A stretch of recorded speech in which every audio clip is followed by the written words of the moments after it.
네, 반갑습니다. 정량배 교수입니다. 건축과 사진에 대해서 과제물이 이미 두 차례 제출이 되었습니다. 그래서 여러분들이 이미 과제물을 준비해서 카페에 제출한 사람도 있을 거고 지금 이제 준비 중인 사람도 있을 텐데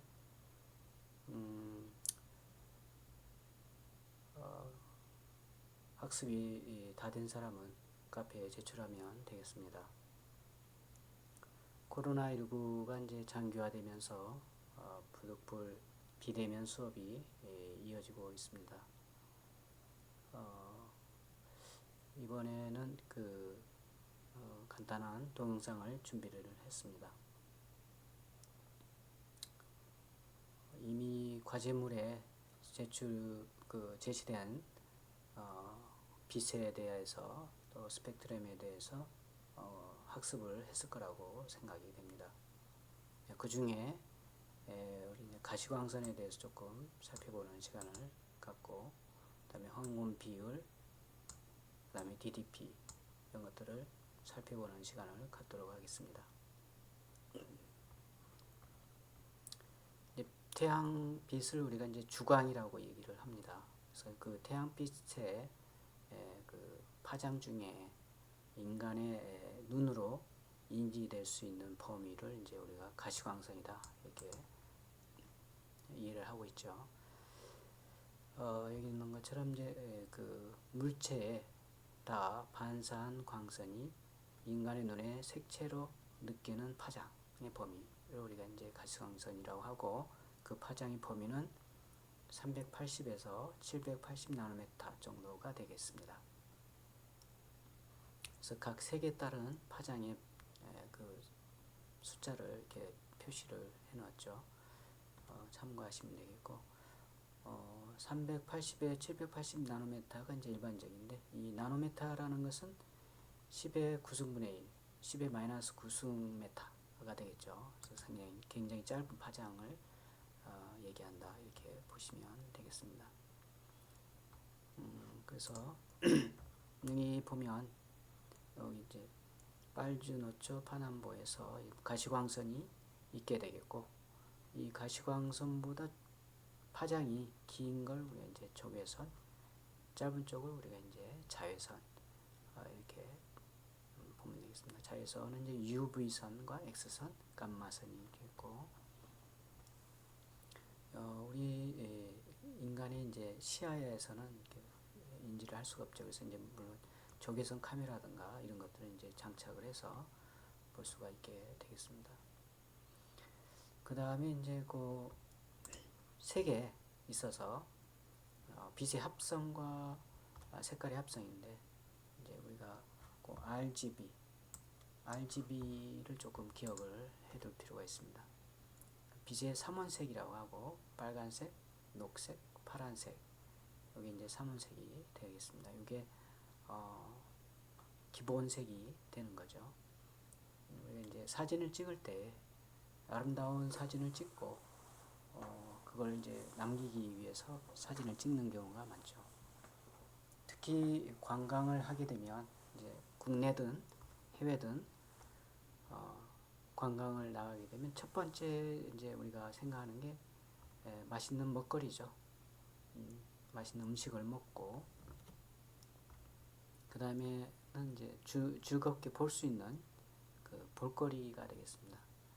볼거리가 여러 가지가 있겠지만 그 중에서도 그 지역에, 관광을 간 지역에 그 유명한 건축물 뭐 이런 것들을 보는 게 일반적이 되겠죠. 물론 이제 다른 목적으로 이제 관광을 가는 경우는 다르겠습니다만, 그래서 건축물을 보기 위해서 우리가 이제 건축물을 이해를 하고, 그 건축물을 어떻게 하면 좀 더 아름답게 찍어서 그 추억을 남기고 나중에 그 추억을 또 생각하는 그런 시간을 갖고 감흥을 느끼고자 사진을 찍게 되는데, 이 건축과 사진에서는 이제 주로 건축물을 이해를 하고 사진으로 이렇게 찍어서 그것을 서로 공유하는 그런 시간이다 이렇게 보시면 되겠습니다. 지금 비대면 수업이기 때문에 이제 밖에 나가서 사진을 찍지는 못하고 일반적인 상황을 지금 쭉 얘기를 하고 되는데, 수업에서는 고대 건축물, 그 다음에 근대 건축물, 현대 건축물, 그리고 우리 그 한옥에 대한 건축물을 이제 소개를 하고 그 특징들을 좀 살펴보고, 그 다음에 건축물의 그 흐름, 역사적 흐름들도 같이 한번 살펴보는 시간을 갖고, 더 나아가서는 이제 건축물을 이해한 그 내용에 대해서 사진적인 자료를 찾거나 사진을 찍거나 해서 과제물을 제출하는 그런 이제 과정이 되게 되겠습니다. 사진을 찍을 때 이제 필요한 게 카메라가 되겠죠. 카메라는 이제 전문가들이 쓰는 뭐 광학 렌즈라든가 렌즈가 특수 렌즈가 장착이 된 그런 카메라를 이제 사용할 수도 있겠지만, 본인이 그런 카메라를 가지고 있으면 그런 카메라를 사용을 해서 사진을 찍으면 되겠고, 요즘 이제 스마트폰이 상당히 이제 그 카메라 기능이 좋아졌고 굉장히 그 상향되어져 있습니다. 그래서 수업 시간에는 각자 가지고 있는 스마트폰을 이제 활용해서 사진을 찍는다 이렇게 보시면 되겠습니다. 실제로 이제 나중에 대면 수업을 할 때도 스마트폰을 이제 가지고 그 스마트폰에 있는 사진의 기능이라든가, 물론 이제 기종에 따라서 다 다르니까 각자 자기가 가지고 있는 카메라의 스마트폰 카메라의 기능을 숙지를 하는 거가 되겠고, 그것을 통해서 이제 밖에 나가서 캠퍼스 내 또는 건축물을 찾아서 사진을 찍고 그 사진을 그 카페에 제출하는 그런 이제 수업으로 이제 진행이 되게 되겠습니다. 어찌됐든 그 빛에 대해서 우리가 이제 사진을 찍을 때 그 노출 정도라든가 이런 것들이 이제 굉장히 빛에 민감한 그런 반응을 갖기 때문에 이해를 해야 되겠고, 그 다음 이제 우리가 그 사진을 조금 더 균형 있고 아름답게 찍고 감흥 있게 사진의 그 결과물을 이제 도출하기 위해서 황금 비율을 조금 기억을 해둘 필요가 있게 되겠습니다. 그래서 이미 아마 레포트를 해서 숙지를 하고 있을 거라고 생각합니다. 자, 황금비는 피타고라스라는 수학자는 사실 이제 이분은 그 소수점이라든가 이런 것들을 인정을 안 했죠. 근본적인 것은 이 피타고라스는 이제 정수, 그래서 딱 5대 8 뭐 이렇게 정수로 떨어지는 숫자를 숭배하는 그런 이제 학파였는데, 특히 그래서 이제 이 오각형의 이 꼭지점을 이어서 나오는 이 별, 요 숫자 5대 8, 요게 이제 황금 비율을 생각을 해서 활용을 했죠. 그리고 이제 그 황금 비율은 그 그리스 시대에 그 파르테논 신전에 적용이 된 그런 비율이 되겠습니다. 그래서 여기 나온 것처럼 요 황금 비율의 1대 1.618이라는 숫자를 좀 기억을 해둘 필요가 있고, 그래서 이제 만약에 피사체가 있다 그러면 피사체의 위치를 어디에 두는지, 그래야 예를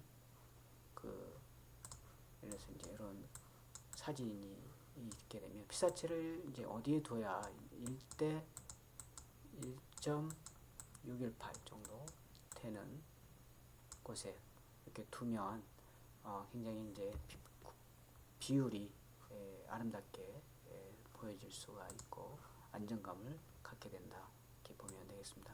그리고 이제 여러분들 아까 얘기했듯이 이제 각자 가지고 있는 스마트폰의 기능에 보면 카메라 기능에 이 가이드라인을 칠 수 있게끔 되어져 있어요. 그래서 가이드라인은 뭐 두 줄이면 두 줄, 세 줄이면 세 줄. 이렇게 가이드라인. 물론 이제 가이드라인은 사진 그 스마트폰 화면에는 보이지만 사진에는 안 찍히는 거예요. 그냥 말 그대로 가이드만 해주는 거예요.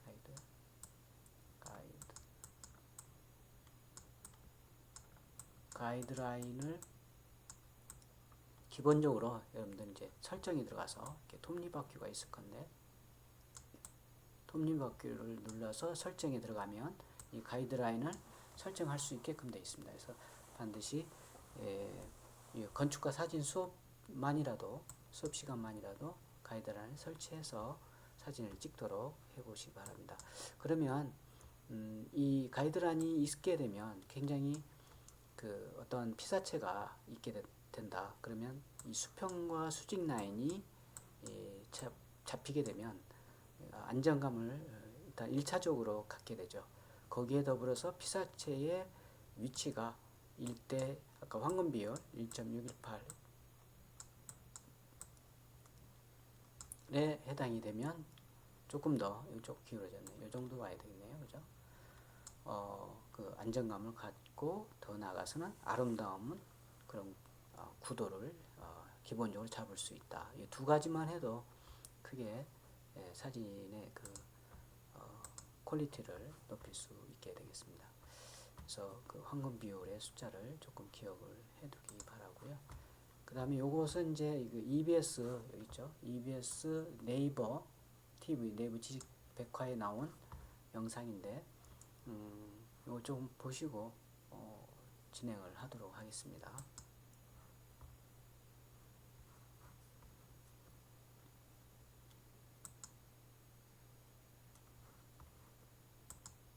기본이 된다.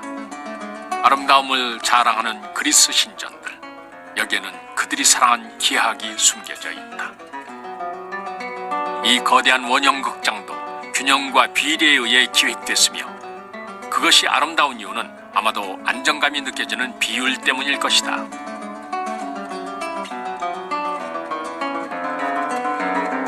무심히 돌을 쌓아 만든 듯 보이는 벽돌 한 장 기둥 하나에도 수학의 비밀이 숨어있다. 그중 그리스인들이 발견한 가장 완벽하고 조화로운 비율이라고 불리는 황금 분할. 정사각형의 한 변을 반으로 나눈 길이로 직각을 세워 그 꼭지점을 중심으로 원을 그리면 처음 한 변을 지나는 점이 생긴다. 그 비율은 1.618대 1, 바로 황금비다. 파르테논 신전의 바닥과 측면도 황금 비율 직사각형 형태를 갖추고 있다. 밀로의 비너스에서도 가장 안정적이고 아름다운 비율인 황금비가 적용된다.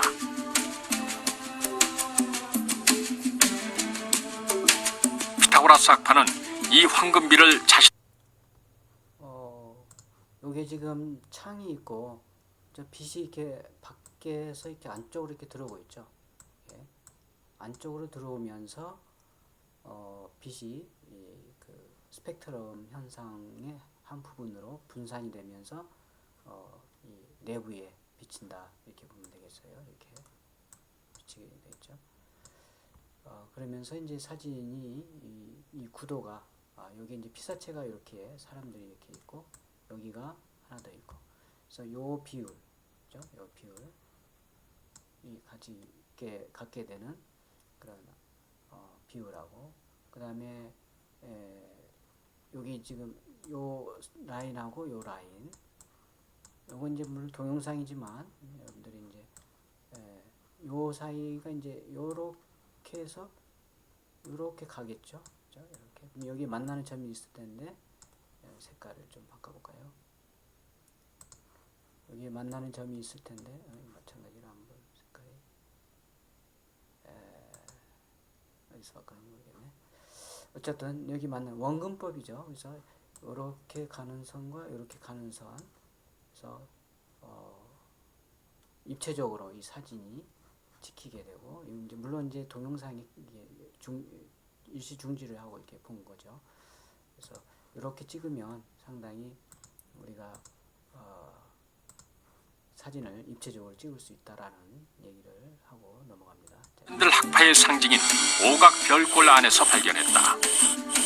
정오각형 안에 그은 대각선은 별 모양을 만들고 그 안에는 다시 정오각형이 그려진다. 별 안에 그려진 선은 모두 황금비에 따라 나눠진다.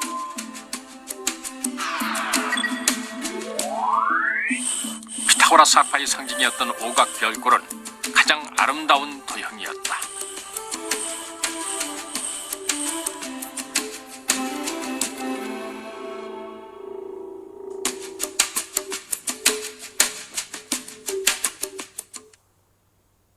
자, 이 자료를 참고해 보시기 바라고요. 자, 이어서 우리가 지금 살펴볼 건물 DDP에 대해서 한번 살펴보도록 하겠습니다. DDP는 여기인가요?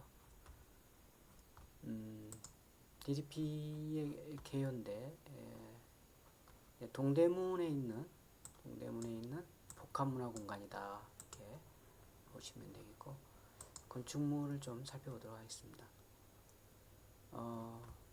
세계 최대 규모의 3차원 비정형 건축물이다, 이렇게 보면 되겠고, 설계 건축가는 자하 하디드라는 여성 건축가가 설계를 했습니다. 그래서 자하 하디드는 이제 그 3차원 비정형 건축물을 이제 주로 설계를 많이 했습니다. 대부분 비정형, 곡선, 타원, 포물형 이런 형태의 비정형 건축물을 이제 디자인을 했고요. 여성 건축가로서는 최초의 이제 프리츠커상을 받은 대내외적으로 이제 알려진 그런 건축가 중에 한 사람입니다. 위치는 이제 여기 DDP 위치가 나와 있고, 그다음에 건립 기간 2009년 4월 28일부터 2014년 3월 21일, 완공은 이제 2013년 11월 30일 날 완공이 됐고, 그 이듬해에 이제 개관이 됐죠. 그다음에 이제 시설 공간인데, 이제 알림터, 배움터, 살림터, 디자인장터, 어울림 광장, 그다음에 문화공원 이렇게 구성이 되어져 있고, 설계자는 아까 얘기한 대로 자하 하디드, 그 다음에 시공은 삼성물산 주식회사, 그다음에 운영, 그 다음에 이제 요 분이 이제 그 자하 하디드 여성 건축가죠. 이 자하 하디드는 이제 1950년에서 2016년에 이제 사망을 했고, 이 사람의 좀 생각을 조금 들여다보면, 건축은 사람으로 하여금 생각할 수 없는 것들을 생각할 수 있도록 해야 한다, 이런 이제 그 철학을 가지고 설계를 한 사람입니다.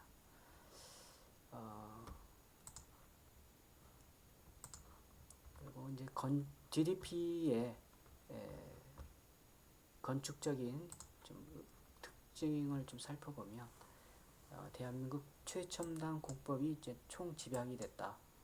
그 다음에 세계 최대 3차원 비정형 건축물이다. 그 다음에 비정형 건축물이다 보니까 포물선, 곡선이다 보니까 전부 일정한 형태가 없죠. 그래서 전부 그 외장 패널이 하나하나씩 다 제작을 해야 되는 거죠, 마감을.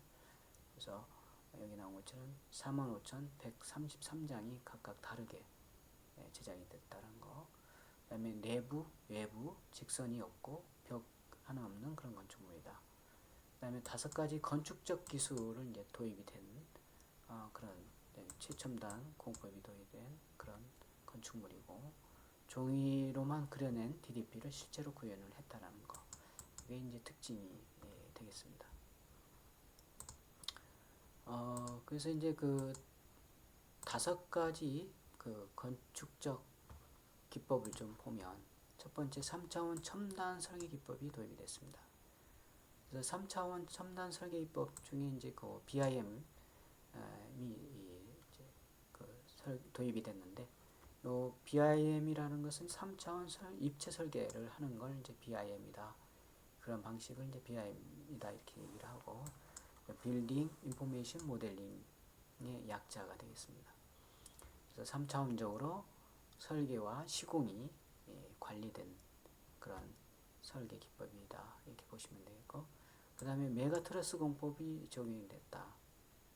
그래서 이제 장스팬이라는 것과 곡면이 여러 가지가 있기 때문에 이제 메가스터디를 이제 도입을 했는데, 이제 기둥이 이렇게 있겠죠. 기둥이 상당히 이제 크면 요 위에 기둥 위에 있는 보라든가 슬라브가 있게 되는데, 이것들이 이제 그 하중에 의해서, 하중이라고 하면 이제 무게, 여러 가지 이제 외부의 요인에 의한 그 외력 이런 것들이 이제 하중이 되는데, 이 하중에 의해서 이 보나 슬라브가 이렇게 처지게 되죠. 사실 이제 구조적 그 안전성을 갖기 위해서는 이 처지면 안 되겠죠. 처지면 안 되기 때문에, 그래서 이 처짐을 방지하기 위해서 요 기둥과 요 기둥이죠. 기둥과 기둥 사이를 우리가 이제 스팬이라고 하고, 스팬이라고 경관, 건축에서는 이제 경관 이렇게 얘기합니다. 경관. 그래서 요 경관이 이제 크게 되면 이렇게 이러한 구조적 불리함이 생기기 때문에 여기에 트러스를 이제 설치를 하는 거죠. 이렇게. 트러스의 기본 틀은 이런 형태가 부재가 이렇게 세 가지로 구성이 되는 형태를 우리가 이제 트러스라고 하는 거죠. 이렇게 부재 멤버 이렇게 멤버가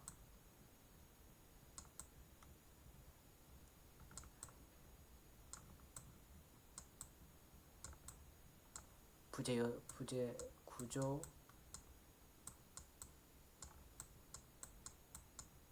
부재를 우리가 이제 멤버라고 이렇게 하는데, 이 하나 둘 셋 이렇게 삼각형 형태의 기본 틀이 갖춰진 게 우리가 이제 트러스다 이렇게 얘기합니다. 트러스. 그런데 이게 규모가 이제 큰 것을 이제 메가 트러스다 이렇게 보면 되겠어요. 메가 트러스.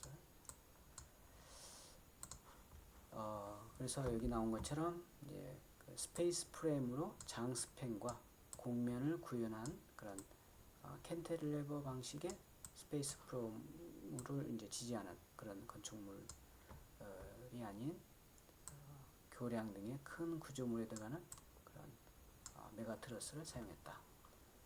캔틸레버라는 용어가 나오는데, 캔틸레버라는 것은 이제 우리 한국말로 하면 이제 외팔보 이렇게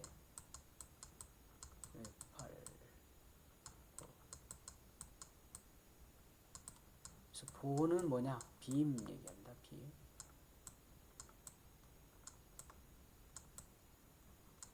그래서 이제 이렇게 있으면, 벽면이 이렇게 있으면 이렇게 나와 있는, 튀어나오는, 이렇게 한쪽만, 여기는 어떤 지지점이 없는 거죠. 여기만 지지점이 있고, 이런 걸 우리가 이제 외팔보 또는 캔틸레버 이런 형식이다 이렇게 보면 되겠습니다. 자, 너무 깊게 들어가면 이제 조금 건축 내용이 많이 나오게 되니까 이 정도 얘기를 하도록 하고요. 그 다음에 또 한 가지 그 건축 기술적 특징이 그 외장 패널이 전부 각각 다르게 디자인 제작됐다라는 거, 알루미늄 패널로 됐다라는 거. 그러니까 이제 요 마감이죠. 마감이 이렇게 처리를 했다라는 거죠. 그 다음에 노출 콘크리트 공사가 되어져 있다는 거. 그래서 노출 콘크리트 공사는 이제 뭐냐면, 이제 콘크리트, 예를 들어서 기둥이다. 기둥이 이렇게 있죠. 기둥의 평면이에요. 그러면 철근이 이렇게 있겠죠. 철근이 있고, 철근과 철근 사이 이렇게 감싸는 이렇게 스트랍이라는 철근이 또 있어요. 여기 이제 주철근, 여기 이제 스트랍, 보조철근이죠. 요거 이제 평면인데, 요걸 단면으로 보면 이렇게 기둥이 있고, 여기 이제 철근이, 요 철근이 이렇게 있겠죠. 이쪽도 철근이 이렇게. 그 다음에 여기 스트랍, 여기 감기는 거가 이렇게 이제 감겨지겠죠. 이렇게. 이해되시죠? 이렇게 이제 기둥이 되는데, 콘크리트를 그냥 이렇게 부을 수는 없잖아요. 그래서 콘크리트는 그 굳기 전에는 흘러내리기 때문에 요 양옆에 이렇게 거푸집을 대네요. 거푸집, 패널, 거푸집.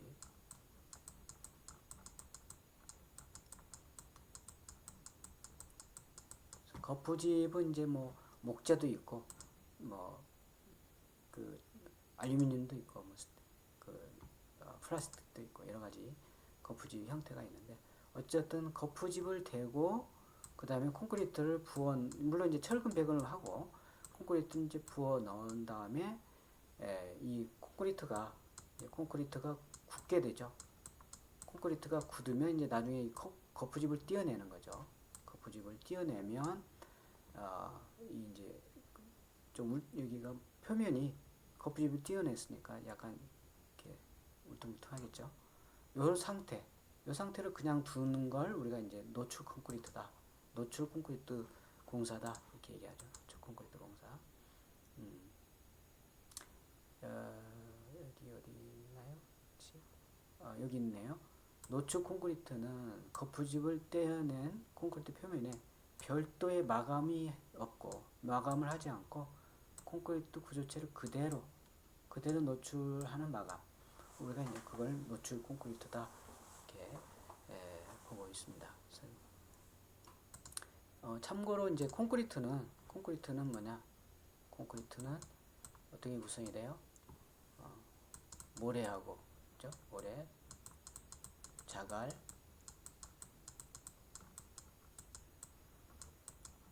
그 다음에 시멘트,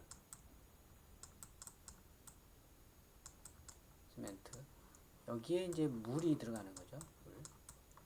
그래서 여기에 이제 물이 들어가면서 혼합이 되면 이제 콘크리트가 되는데 이제 오늘날의 콘크리트는 여기에 더 플러스 뭐 이렇게 혼화제라는 게 여러 가지가 이제 건축적인 요소를 혼화제라든가 혼화제 뭐 이런 것들이 이제 추가로 어떤 제품이 들어간다 이렇게 보시면 되는데 이런 형태가 이제 콘크리트가 되겠습니다.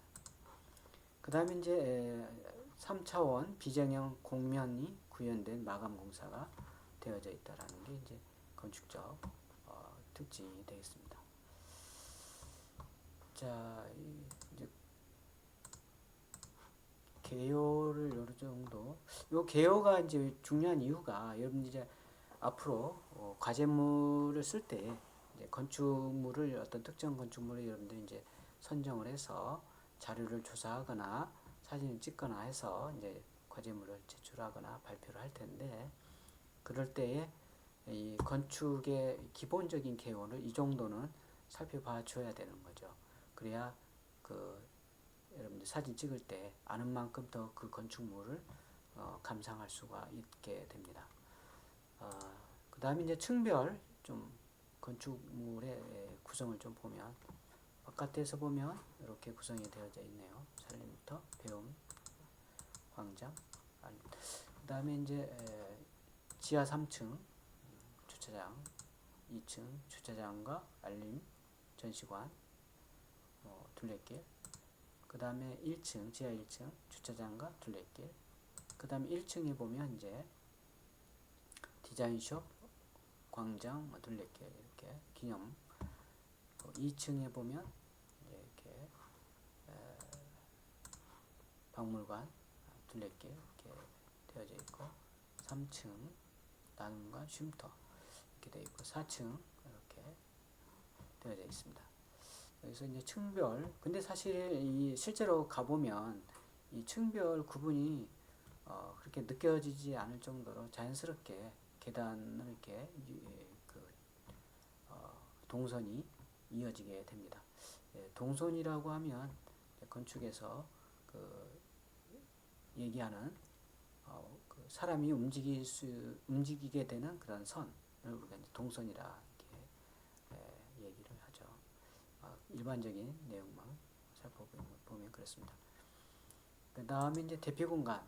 그래서 대피 공간도 이제 여러분들이 꼭 체크를 해둘 필요가 있죠. 그래서 어디 외국에 건축물을 보러 갔을 때도 자기의 위치가 어디고 그 피난 그 출구는 어딘지 이렇게 파악을 해둘 필요가 있습니다. 그다음에 지하 3층, 그다음에 지하 2층 출구가 표시되어 있죠. 그다음에 지하 1층, 그다음에 1층, 그다음에 2층,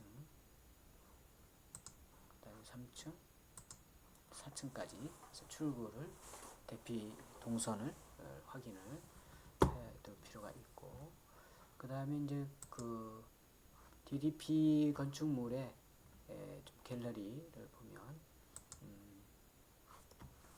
자, 이게 이제 야간에 찍은 사진이죠. 이제 여러분들이 이제 사진을 찍게 되면, 뭐 주간에는 이제 태양빛이 있으니까 그 주광을 활용해서 구도를 잡아서 찍으면 되겠고, 야간에는 이제 인공 조명을 이용해서 사진을 찍으면 되겠습니다. 자, 이것도 마찬가지 이렇게 여기 나온 것처럼 상당히 이제 그 일정한 그 패턴이 없죠. 전부 공면이죠. 또 마찬가지 공면으로 쳐야 되어 있고, 이렇게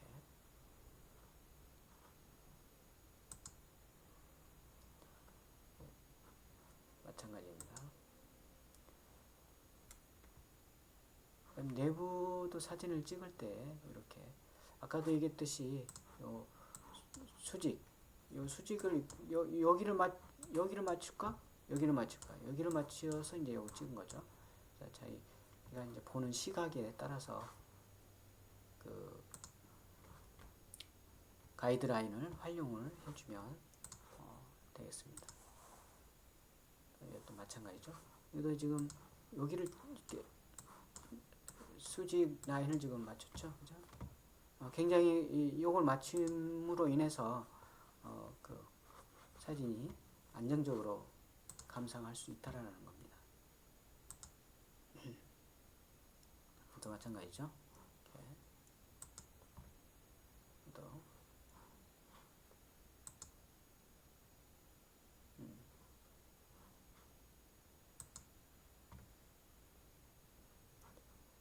기본적인 건 수직과 수평과 그 다음에 황금비를 이제 그 적용해서 사진의 구도를 잡는 게 기본적이고, 이제 그 밖에는 이제 응용을 하는 거죠. 나름대로.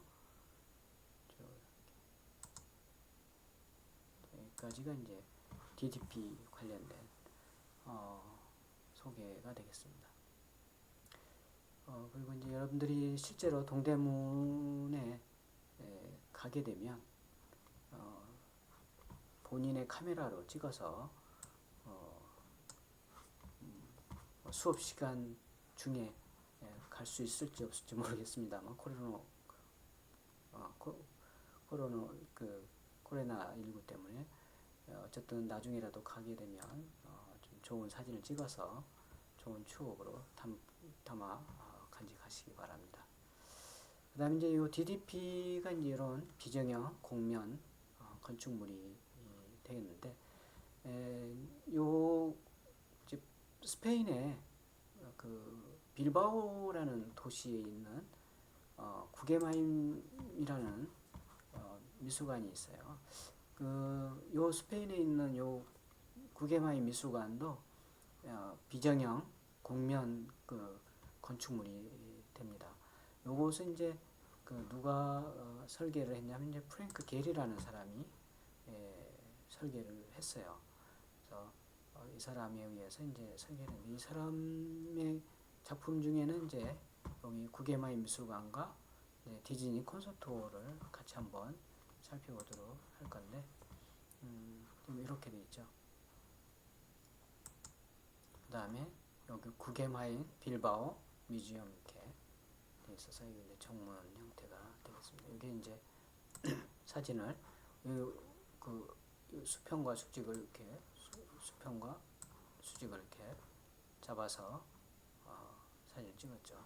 지금 여기는 이제 곡선이기 때문에, 이렇게 곡선면이기 때문에 그 기준점을 잡기가 좀 쉽지는 않을 거예요.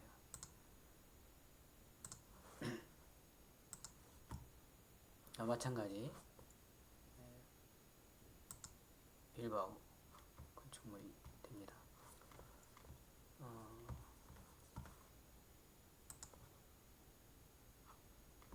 그다음에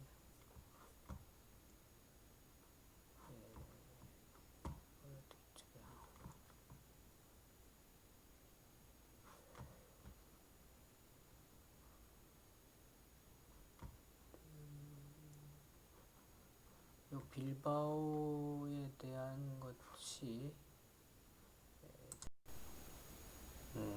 구겐하임 미술관은 여기 나온 것처럼 이제 스페인에 있는 조선소가 유명한 옛날 도시입니다. 그래서 조선소 산업으로 이제 그 발달된 도시였는데 그 이후에 이제 그 조선소가 문을 닫으면서 그 도시가 이제 그 폐허가 되는 거죠. 그 도시를 요 구겐하임 미술관을 이제 설계를 해서 새롭게 관광 도시로 만들어낸 그런 그 문화공간의 도시가 이제 요 빌바오, 스페인의 빌바오가 되겠습니다. 구겐하임 미술관이 되게 되겠습니다. 자, 그리고 이제 그 지금 화면에 보이는 건축물은 이제 마찬가지 이 프랭크 게리라는 사람에 의해서 설계된 디즈니 콘서트홀이 되겠습니다. 프랭크 게리에 의해서 설계된 거고, 요것은 이제 미국에 있는 거죠. 그래서 좀 사진을 좀 보면 여기도 지금 보듯이 전부 곡선이 되고 이렇게 곡선 상당히 그 어떤 형태가 일정하지 않는 그런 건축물이 되겠습니다. 또 마찬가지 콘서트 홀이 되겠고, 내부에서 보면 이렇게 되어 있습니다. 그 다음에 콘서트 홀을 자체는 이렇게 되죠. 여기서 이제 그 내부에서 보면 여기가 이제 한 포인트가 되는 거죠. 원 포인트.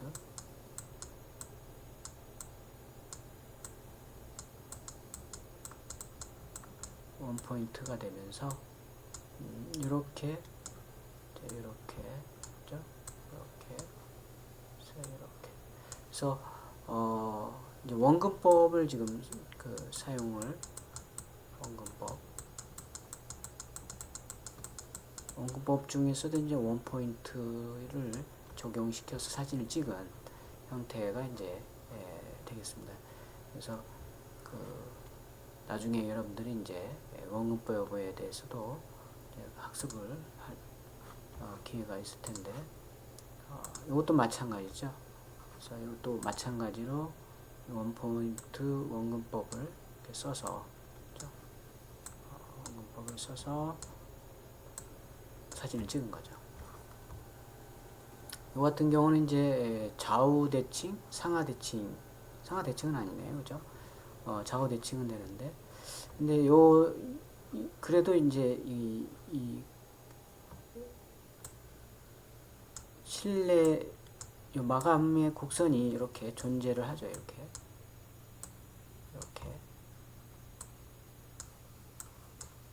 그다음에 이것도 이런 것들이 있다 보니까 좌우 대칭을 해도 뭐 크게 문제는 없어 보입니다. 그래서 그런데 이제 정형화되어 있는 것을 좌우 대칭하거나 상하 대칭을 하면 약간 그 지루함을 느낄 수 있는 사진이 되는 거죠. 그래서 이제 그런 것들은 이제 피사체를 이제 조금 달리해서 아까 우리 황금 비율 배웠죠. 그래서 피사체를 황금 비율에 넣고 이제 그 좌우 대칭을 좀 피하는 그런 구도를 잡아주면 조금 더 그 입체감 있는 사진이 되는 거죠. 이것도 이제 원근법이 여기 있는 거 아까 얘기한 것처럼 있다 보니까 조금 더 푹 들어가서 보이는 그런 원근법이 적용된 사진이다, 이렇게 보시면 되겠습니다. 자, 오늘은 이제 여기까지를 얘기를 하고요.